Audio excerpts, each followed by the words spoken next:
아까 말씀드린 대로 NCS 3.42 원래 6018-15로 해야 되는데 이 성능 측정기에는 60118-7은 있는데 60118-15는 없어요. 그래서 NCS 3.42로 할 거예요. 이 S3.42는 편해요, 굉장히. 스펙트럼은 그 스피치와 비슷한 스펙트럼을 가지고 있는 노이즈를 변형을 해서 이제 음원을 이 보청기로 제시를 하고 있죠. 근데 가끔 가다가 이게 측정하다 보면은 어떤 일이 생기냐면은 처음에 그래프가 나타났다가 오래 들여다보고 있으면 이게 점점 떨어지는 경향이 있을 수 있어요. 왜냐하면 이 보청기가 노이즈 리덕션, 잡음을 제어하는 기능들이 있을 땐 그런 현상이 나타날 수 있습니다. 그런 경우는 이제 소프트웨어에서 노이즈 리덕션 기능을 끈다든가 이렇게 해서 측정을 하면 되고, 아니면은 그게 귀찮다 그러면 그 그래프가 나타나면 얼른 스탑시켜서 프린트 해버리면 될 거예요. 근데 가장 좋은 건 노이즈 리덕션을 오프시키는 것이 가장 좋다. 자, 지난번에는 이러한 배터리 필을 사용해서 측정을 했어요. 그러면은 이제 소비 전류까지 측정을 할 수 있는데, 오늘은 소비 전류를 측정하는 게 아니에요. 그래서 오늘은 이 필은 사용하지 않고, 그 다음에 처음 보청기를 하시는 분들은 배터리를 넣는 것 자체도 조금 좀 숙지를 시킬 필요가 있어요. 조금 가까이서 찍으면 좋은데, 지금 요거는 분홍 적색에 가까운 것, 주황색. 요거는 13번 배터리예요. 그 다음에 청색, 요것은 675 배터리예요. 크기를 보시면은 직경은 높이는 같아요, 그렇죠? 그런데 직경이 달라요. 자, 여기 보시면은 지금 두 개의 보청기가 있는데 요거는 좀 작게 돼 있죠. 요거는 이제 큰 게 들어가게 돼 있어요. 자, 그런데 넣기 위해서는 먼저 이 딱지를 뗍니다. 자, 그리고 여기 보시면은, 여기 잘 보시면 아주 미세한 구멍이 하나, 둘, 셋, 네 개가 있어요. 그렇죠?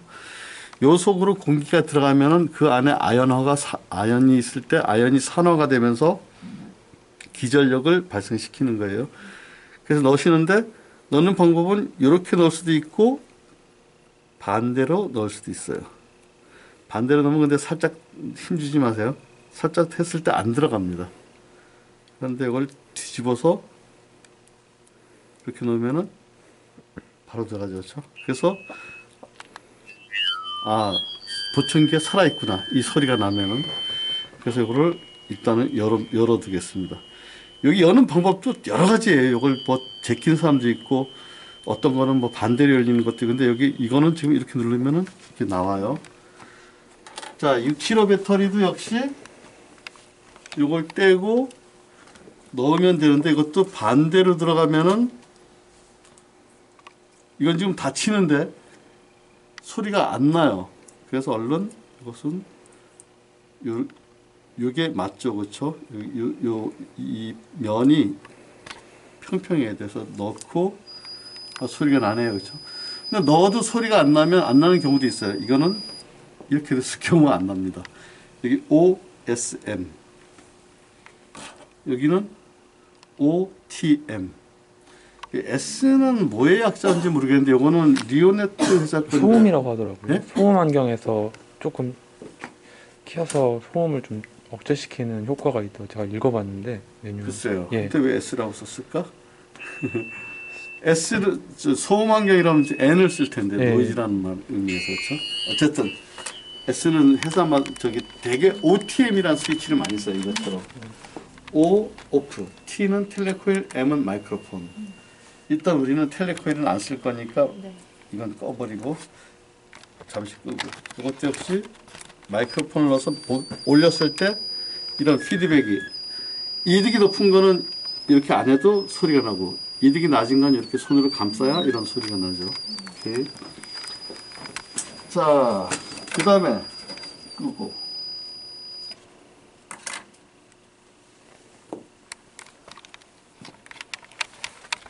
제일 먼저 해야 될 것이 원래는 이렇게 마이크로폰을 이 원 안에다 두고 또 어떤 성능 측정기는 마이크로폰과 이 레퍼런스 마이크로폰을 가까이 대놓고 뚜껑을 닫아서 레벨링을 먼저 이거 아무나 다른 걸로 할게요. F5 지금 요거 NCS 3.42로 할 거예요. 그래서 레벨링을 해서 레벨이란 말이 떨어졌죠 이쪽에 그렇죠? 어떤 경우는 이렇게 화면에 나타내주기도 하고 자 그 다음에 다시 열은 다음에 이게 커플러예요. 이게 커플러예요. HA2 타입 BT이기 때문에 HA2 타입을 사용할 거고 여기에 보청기에도 달려있는 저기 그 이어몰드 튜브예요. 여기다 꽂아서 보청기를 볼륨을 켜고 맥시멈으로 간 다음에 소리가 나죠, 그렇죠? 그러면 이거를 넣어서 여기에 마이크로폰이 달려 있습니다. 요건 수화기에서 소리가 나가는 그 패스웨이고 요 위에 우리가 여기 보지는 않지만은 요 하얀 그 투명한 그 아크릴 뒤에 마이크로폰이 숨어 있어요. 이거를 이렇게 마이크로폰을 원 위에다 두고 잘 두기 위해서는 이렇게 자 두고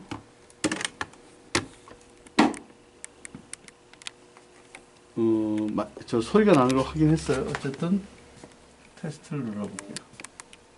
그랬더니 지금 어떤 메시지가 떴어요. 지금 메시지가 떴는데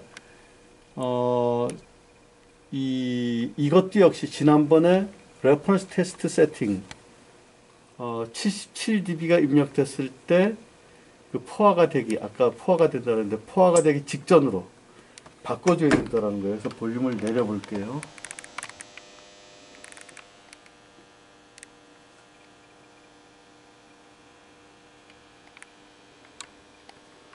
자, 플러스 마이너스 1dB 내외로 맞췄어요. 그렇죠?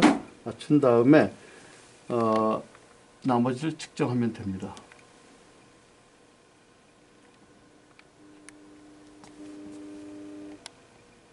뭔가 지금 이쪽에 상당히 뭔가 좀 안 좋게 나오죠. 이거는 아마도 이러한 이 제조사에서 이러한 걸 만들면서 어떤 그 증폭 특성이 좀 안 좋게 나타나도록 만들어진 거예요. 그래서 좀 여기 그 이렇게 매끈하게 나타나야 됨에도 불구하고 이상하게 좀 나타난 겁니다. 자, 지금은 제가 레퍼런스 테스트 게인에 이렇게 맞췄습니다. 근데 사실 이 60118-15는 원래 그 제조사가 아닌 센터에서 보청기 센터에서 이 보청기의 성능을 측정할 때 사용하는 겁니다. 그 얘기는 뭐냐면은 이 볼륨을 이렇게 맞추지 않고 유저 볼륨 그대로 그러니까 아까 이렇게 그 맥시멈 이렇게 이득이 너무 높아서 이렇게 맞추라고 명령이 떨어져도 그냥 측정을 하라는 얘기입니다. 근데 지금은 여기 난청인이 없잖아요. 그래서 그냥 요걸 이용해서 맞춘 것 뿐이에요. 이게 난청인이 없기 때문에 유저 볼륨이 난청인이 있다면은 여기서 어떤 메시지가 뜨더라도 레퍼런스 테스트 게인을 맞추지 않고 그냥 바로 측정을 하면 된다라는 겁니다. 자, 여기 나왔죠, 그렇죠? 그래서 프린트를 하나를 하고 그 다음에 요 상태에서 그대로 뭐를 한 번 더 측정할 거냐면은 요거 측정 시간 굉장히 짧았죠, 그렇죠? 자, 빠져나가서 그냥 커플러로 들어갈게요. F1. 자, 그 다음에 제가 뭘 측정할 거냐면은 요거는 디지스피치를 저 이거 조금 이따가 저기다 할게요. 메뉴로 들어가서 요 그래프로 나타낼 거고 요거 디스플레이를 뭐 이득으로 해도 좋고 뭘로 해도 상관없어요. 이득으로 해도 좋고 노멀 스케일러고 스무딩은 없고 디스토션이 아이고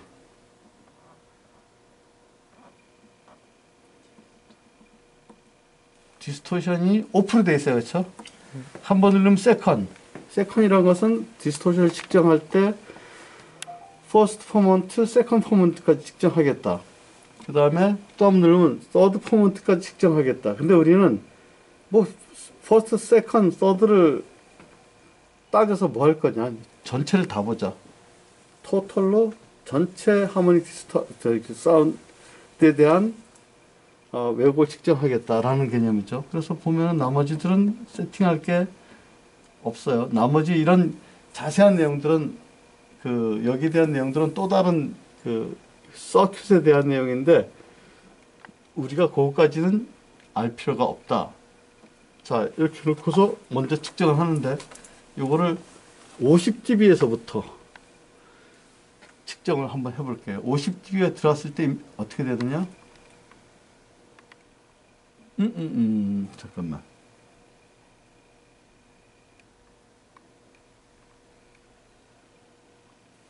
뭐 잘못됐어요.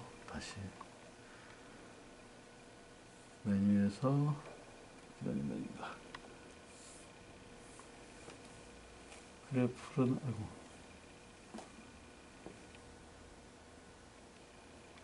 아이고. 그렇죠. 지금 뭐 한 개가 빼먹었네요. 그렇죠. 요거를 F5를 눌러서 톤, 이 디지스피치가 나 이런 게 아니고 실제 일반적인 일반적인 음원으로, 그러니까 사인웨이브가 들어가야 사인웨이브끼리 비교가 가능하기 때문에 톤 너멀로 바꾼 다음에 바꿨을 때 우측 버튼을 누르면 빠져나갑니다. 그럼 이제 요 화면이 떠요. 그러면 지금 50dB 입력을 했다는 거죠. 그래서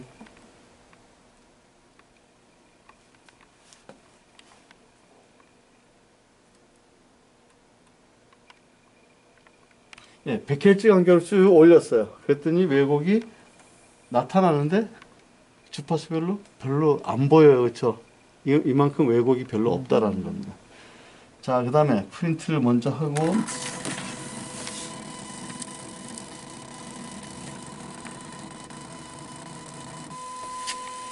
60dB를 올릴게요. 60으로 올라왔죠. 그렇죠? 다시 프린트 됐다. 스톱.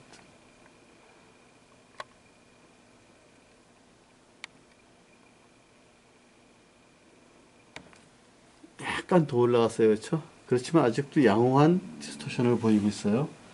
또 프린트. 사실 여기가 굉장히 조용하기 때문에 이게 좀 시끄러우면 50에서 디스토션이 더 올라갑니다. 왜? 외부에서 잡음이 침투하기 때문에. 다시 또 70dB 이번에는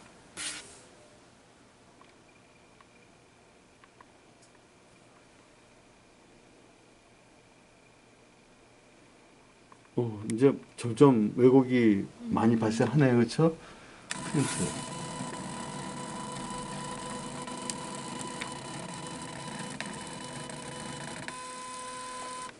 그 다음에 80으로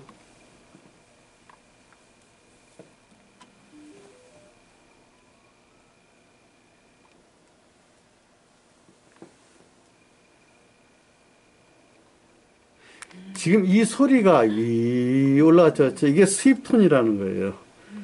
100Hz씩 이제 쭉 같은 강도로 내주는 거죠. 80을 입력했더니 엄청나게 올라갔어요. 90dB 입력하면 더 올라가겠죠. 그렇죠? 왜? 80dB 아마도 이 그래프를 볼 때 80dB가 입력되면은 세츄레이션 포인트를 넘은 걸로 생각이 돼요. 그러니까 잘려나가는 양이 많으니까 왜곡이 확 발생한다는 거죠. 자, 하나 더. 이제 90까지 끝까지 가볼게요.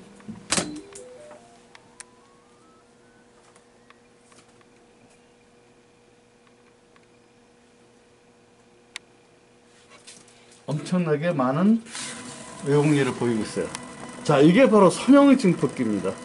선형 증폭기는 피크 클리핑이 발생하는, 세츄레이션이 나타나서 피크 클리핑이 발생해서 이렇게 80, 90에서 어떤 경우는 70에서도 높은, 맥시멈으로 올리면은 70에서도 엄청 높은 왜곡이 나타납니다.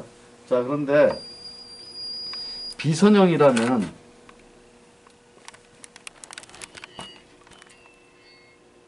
여러분들 나중에 꽂았을 때죠. 제가 이걸 확인 안 했는데 꼭 이렇게 막고서 이렇게 들어봐야 돼요. 그래서 자그마한 소리라도 삐 소리가 나면은 뭔가 연결이 잘못된 겁니다. 자, 그래서 닫고 똑같이 배치를 한 다음에 이게 너무 떨어져 있네. 자, 다시 50부터 출발할게요.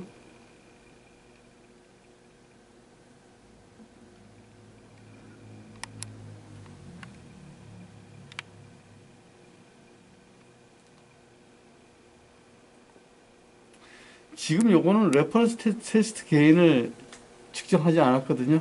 아까처럼 요 톤 너머를 빼고서 이제 측정 그 레퍼런스 테스트 게인을 해도 되는데 얘는 그 이득이 좀 낮은 보청기예요. 그래서 제가 레퍼런스 테스트 게인을 안 하고 또 그냥 실제 유저가 사용하는 그런 유저 볼륨이라고 가정하고 측정을 했어요. 그랬더니 그 아까보다는 조금 더 높게 나오네요. 어쨌든 봅시다. 어디까지 나오나. 아까 80부터 왜곡이 확 증가했어요. 그렇죠?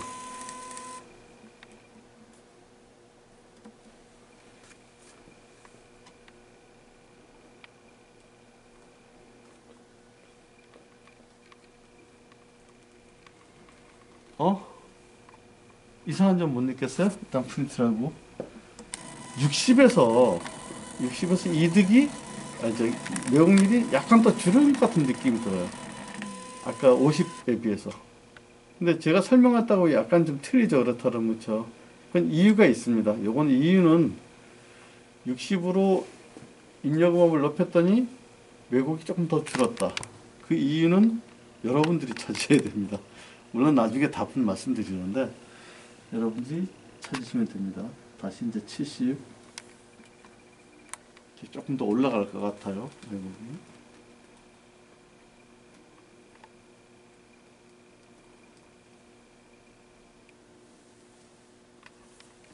거의 안 올라가네. 오히려 어쨌든 뭐 그럴 수도 있겠죠. 보청기가 얘보다는 조금 더 늦게 나온 보청기 같아요. 그래서 질이 좀 좋은 그런 보청기 같아요. 자, 더 올려볼게요. 80으로.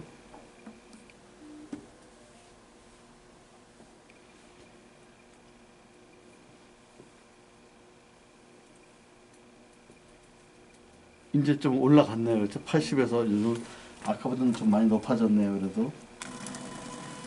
자, 90을 입력을 해볼게요. 좀 이따가.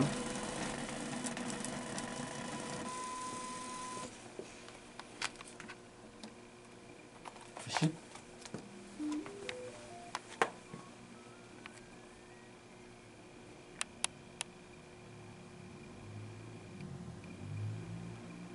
예. 그래도 상당히 왜곡이 증가하는 편이긴 해요. 그래서 상당히 지금 올라갔는데 보통은 우리가 왜곡을 측정할 때는 한 80 정도까지. 왜 80이냐? 아까 그 70에서 80 정도까지는 우리 보통 대화음 레벨 조금 크긴 하지만 보통 대화음 레벨이기 때문에 80까지는 봐요. 근데 80까지에서는 지금 보면 왜곡이 굉장히 양호하게 나타나는 편이에요. 근데 90은 엄청나게 큰 소리이기 때문에 난청이들이 그 소리를 흔히 듣는 소리는 아니라고 봐야죠. 그래서 지금 보면은 NCS 3.42에 대해서 선형과 비선형은 아니라 안 했네. 비선형은 안 했으니까 그냥 여기서 바로 하면 될 것 같아요. 비선형은 3.42 F5 그 다음에 됐죠? 다른 건 할 것이 없죠?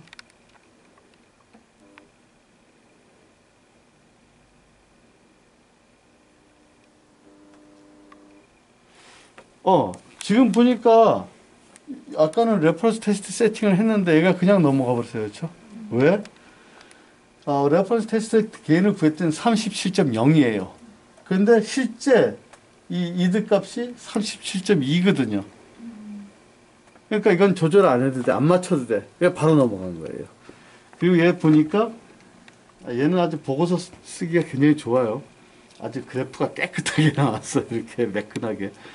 또 이 간격도 거의 일정해서 압축 비율도 직선으로 나와버려서 보고서 작성하기가 상당히 좀 좋을 거예요.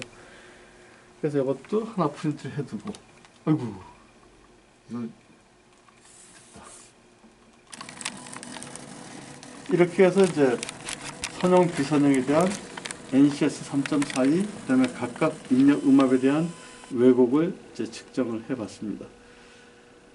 조작하는 것은 별 문제가 없을 거예요. 물론 지금 하려면 게 어디가 있지 그런 건 있는데 나중에 이제 실제 센터에 들어가서는 잘 모르겠다. 매뉴얼 보셔도 되고 정 안 되면 영업사원 부르면 됩니다. 그러니까 여기서는 조작하는 방법을 숙지셔라 그런 얘기는 절대 아닙니다. 나온 결과에 대해서 지금 아까 쭉 설명드린 선형의 그래프와 비선형의 그 측정에 대한 특성이 다른 것들, 또 선형과 비선형에 대한 왜곡이 어떻게 나타나는가, 이런 것을 이해하는 게 굉장히 중요하다는 얘기죠. 자, 실습은 제가 보여드릴 건 끝났는데 혹시 질문사항이 있을까요? 예. 그 토탈 하모닉 디스토션 예. 그 선형 보청기 측정할 때 예. 그 2002kHz 그 이상에서는 깨끗하게 나오고 예, 측정을 안 한 거죠. 예. 사실 저도 이 이유는 잘 모르겠어요. 추측하건데 이 2kHz 이상이라면 이제 상당히 고주파수인데 굉장히 빠르게 어떤 입자가 움직인다라고 봐야죠. 그랬을 때 아마 그러한 그 고주파수에서는 비교가 좀 어렵지 않겠느냐. 또 인간이 그렇게 빨리 움직이는 어떤 그러한 그 주파수에 대해서는 왜곡이 어느 정도 있다 하더라도 그걸 인지하지 못하는 그런 특성이 있기 때문에 아마도 2kHz 이상에서는 측정을 하지 않았다 이렇게 볼 수가 있겠을 거예요. 그 장비에서 따로 뭐 셋업을 잡고 없어요. 그런 건 예, 없어요. 예, 예. 다른 성능 측정기도 거의 비슷해요. 예. 아마 기술적인 한계도 있을 거고. 이제 아마 인간이 보통 2kHz 이상 되면 어느 정도 그 파형의 왜곡이 있다 하더라도 그걸 인지를 잘 못해요. 그래서 이제 이렇게 이런 방법을 쓴 것 같아요. 괜히 그런 거 집어넣어봐야 알고리즘 복잡해지고 측정할 때 시간 걸리고 그러다 보니 이렇게 된 것 같습니다. 또 다른 질문이 있을까요? 지난 시간에 네. 3.2 하면서 네. 맨 처음에 아예 OSPL 90더 네, 시작했는데 여기는 NSPL 90이죠, 그렇죠. 간단해. 노이즈 사운드 프레셔 레벨 90이죠. 그러니까 지금 여기 들어간 거는 여기선 지금 아까는 수입톤 100Hz 간격으로 쭉 순음이 변했죠, 그렇죠? 여기는 그게 아니고 자 소리 들어볼까요? 이거 프린트 이제 이미 했으니까.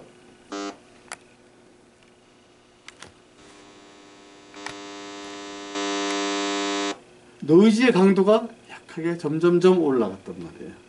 그래서 이게 노이즈 사운드 프레셔 레벨이고 이 스피치의 스펙트럼은 거의 스피치의 스펙트럼과 비슷한 형태로 모디파이드 된 그런 형태의 노이즈를 계속 제시를 할 겁니다. 순음이 아니고 노이즈고 그렇죠. 근데 스펙트럼은 어음 스펙트럼. 그렇죠. 예. 순음이 아니고 노이즈인데 그 노이즈의 스펙트럼의 형태가 어음과 비슷하다. 그런데 요즘에 최근에 보청기는 노이즈 리덕션이 있기 때문에 걔를 노이즈를 인지하고 캔슬레이션 할 필요가 있다는 얘기죠. 그래서 원래가 사람의 목소리, 아까 말씀드린 ISTS, 인터내셔널 스피치 테스트 시그널을 제시하거나 아니면은 소프트웨어에서 노이즈 리덕션 기능을 오픈시켜서 제시를 하면은 측정이 제대로 되겠죠. 자, 그러면 일단 실습을 제가 보여드린 실습을 여기서 마치겠습니다. 그리고 이제 실습을 먼저 하세요. 보고선 이걸 이용해도 좋습니다. 그래서 끝 마치면 저한테 조교가 다시 전화를 줄 거예요. 그럼 다시 내려와서 지금처럼 질문 사항에 대해서 다시 답변을 또 해드리도록 할게요. 감사합니다.